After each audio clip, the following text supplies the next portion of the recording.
আসসালামু আলাইকুম। আজকের আরও একটি নতুন টিউটোরিয়াল ভিডিওতে আপনাদেরকে স্বাগতম। আজকে আমরা দেখব যে কিভাবে মাইক্রোসফট এক্সেলের মাধ্যমে একটা স্যালারি শিট তৈরি করতে হয়, তার এ টু জেড প্রসেস। তো স্যালারি শিট তৈরি করার জন্য আমরা সর্বপ্রথম আমাদের ডেস্কটপ থেকে এখানে রাইট বাটনে ক্লিক করব। মাউস দিয়ে রাইট বাটনে ক্লিক করার পরে এখান থেকে নিউ থেকে আমাদের এখানে মাইক্রোসফট এক্সেল ওয়ার্কশিট বলে একটা অপশন আছে, এটাই ক্লিক করবেন। দেন এখানে স্যালারি শিট দিয়ে এটাকে রিনেম করবেন SALARYSHEET, দেন ইন্টার।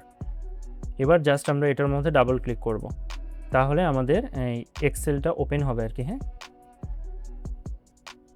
তো আমাদের এক্সেলটা ওপেন হয়ে গেছে, আমরা এটাকে কেটে দিলাম। আচ্ছা, এখন এইখানে আমরা একটা স্যালারি শিট বানাবো। তো স্যালারি শিট বানানোর পূর্বে আমি এখানে একটা ডাটা লিখে রেখেছি। মনে করেন এইটা হিসাব করবো আজকে আমরা। যেমন মনে করেন আতিক সাহেবের মাসিক বেতন হচ্ছে 70,000 টাকা বেসিক, বাড়ি ভাড়া বাবদ তিনি 20% পান, যাতায়াত ভাড়া বাবদ 10% নেন, চিকিৎসা ভাতা পান 10%, ট্যাক্স দিতে হয় 5%, প্রভিডেন্ট ফান্ড 10% দিতে হয়।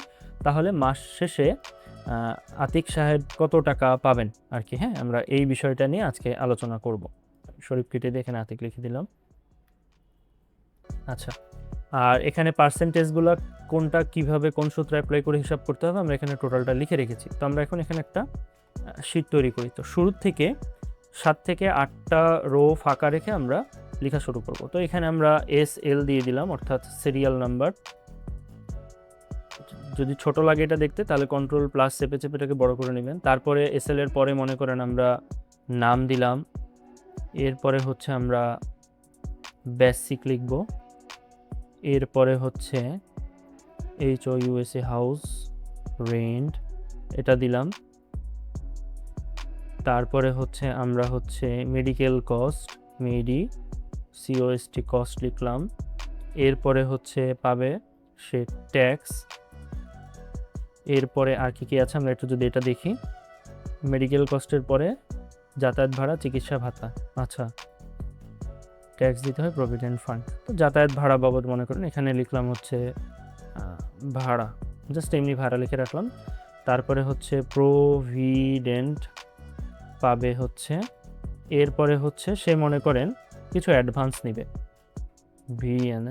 অ্যাডভান্স লিখলাম। আর এটা হচ্ছে আমাদের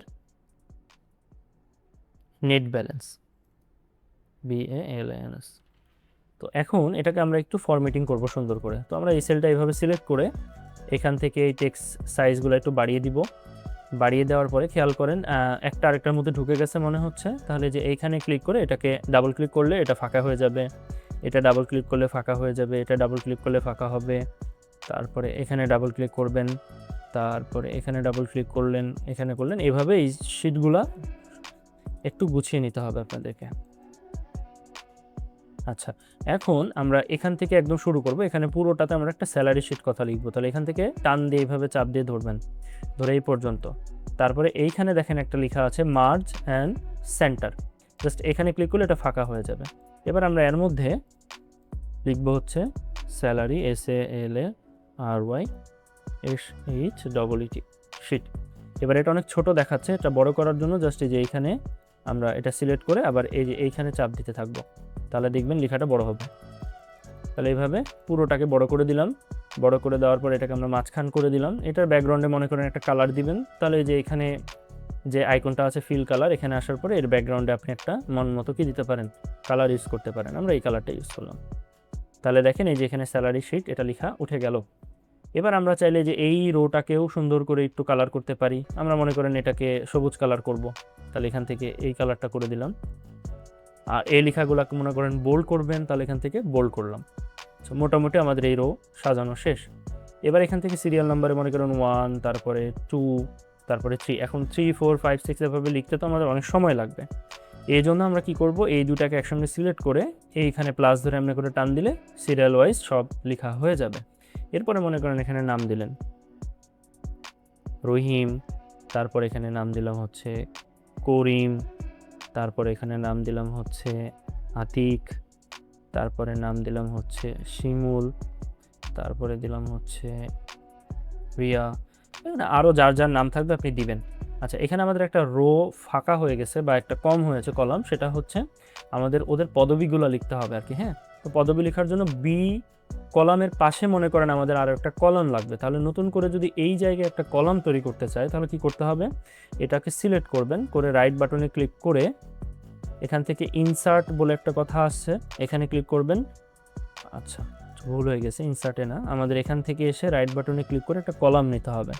তাহলে আমরা যদি এখান থেকে কলাম নিতে চাই, তো এখানে দেখেন তো কলামের অপশন কোথাও আছে কিনা, মোটামুটি তো এখানে দেখা যাচ্ছে না, মেবি এখানে কলাম আসছে না। তো আমরা এইখানেই এটা চেঞ্জ করে দিতে পারি, এটা না দিলেও হবে।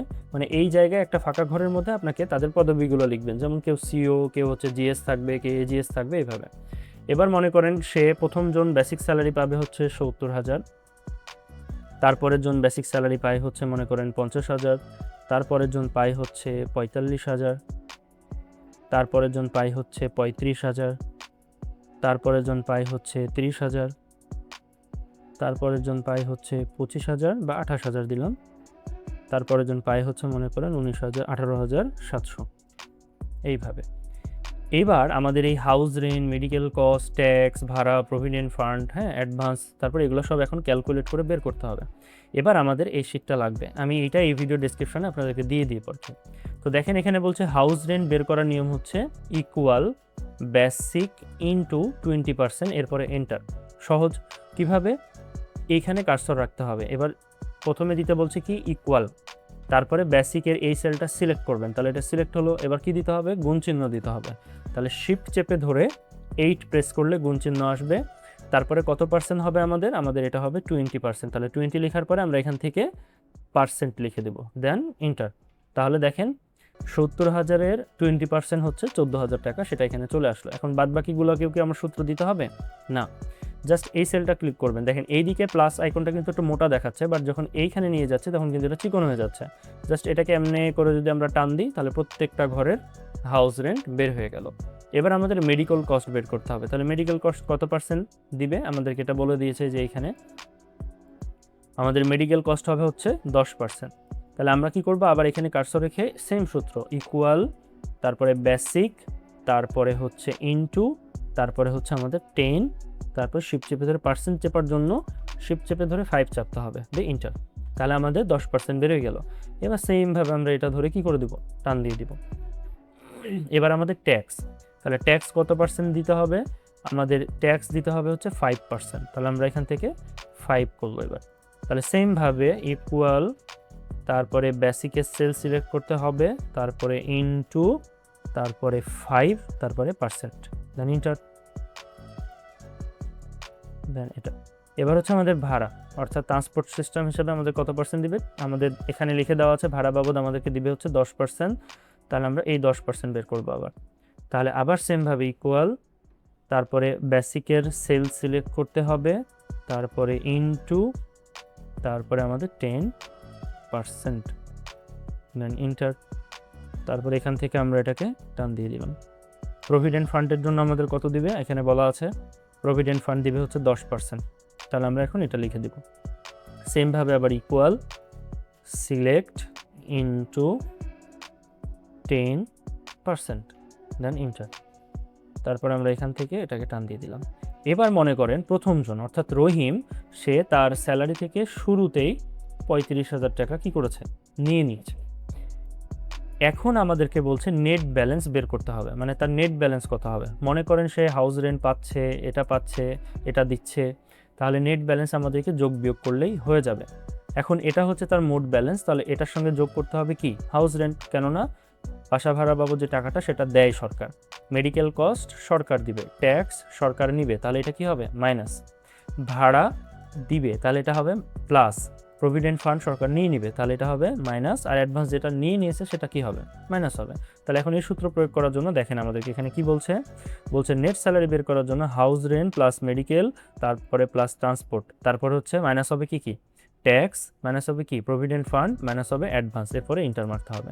তাহলে আমরা এখন এই নেট ব্যালেন্সের ঘরে রাখবো কার্সরটা, রেখে আমরা দিব হচ্ছে ইকুয়াল। তারপরে আমরা কোথা থেকে শুরু করবো, যে এখানে বলে দেওয়া আছে। আমরা যদি আবার নোটপ্যাডে যাই তাহলে হাউস রেন্ট থেকে আমাদেরকে শুরু করতে হবে। তাহলে আমরা হাউস রেন্টের সেলটা সিলেক্ট করলাম, তারপরে দিতে হবে কি প্লাস, তারপরে এটা সিলেক্ট করলাম, তারপরে দিতে হবে মেডিকেল কস্ট, যেহেতু যোগ হবে এই জন্য প্লাস দিলাম, ট্যাক্স কি হবে মাইনাস হবে, তাহলে এখানে এখন দেবো হচ্ছে কি মাইনাস, তারপরে এইটা ভাড়াটা কি হবে, যোগ হবে, তাহলে দিব কি প্লাস, তাহলে এইটা। আর প্রভিডেন্ট ফান্ড কি হবে, মাইনাস, তাহলে দিব হচ্ছে মাইনাস, তারপরে এইটা। আর অ্যাডভান্স যেটা নিয়েছে এটা কি হবে, মাইনাস হবে, তাহলে আমরা এটাকে মাইনাস করে দিলাম। দেওয়ার পরে আমরা যদি এখান থেকে ইন্টার মারি তাহলে আমাদেরটা চলে আসবে। আচ্ছা, এখন এখানে দেখেন আমাদের মাইনাস চলে আসছে।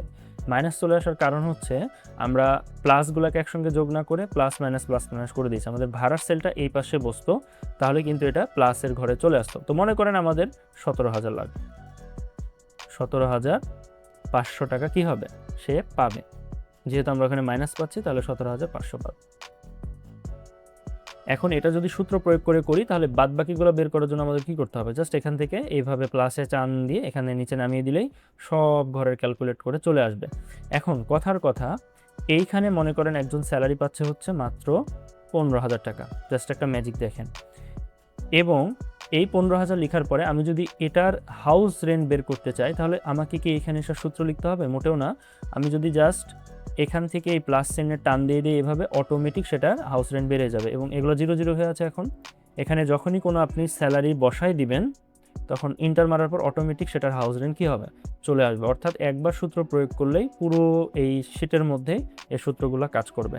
তাহলে আশা করছি একটা শর্টকাটে স্যালারি শিট কীভাবে তৈরি করবেন সেটা আজকের এই ভিডিও থেকে আপনাদেরকে বোঝাতে পেরেছি। কথা হবে অন্য আরেকটা কোনো ভিডিওতে। সে পর্যন্ত সবাই ভালো থাকবেন, সুস্থ থাকবেন। আসসালামু আলাইকুম।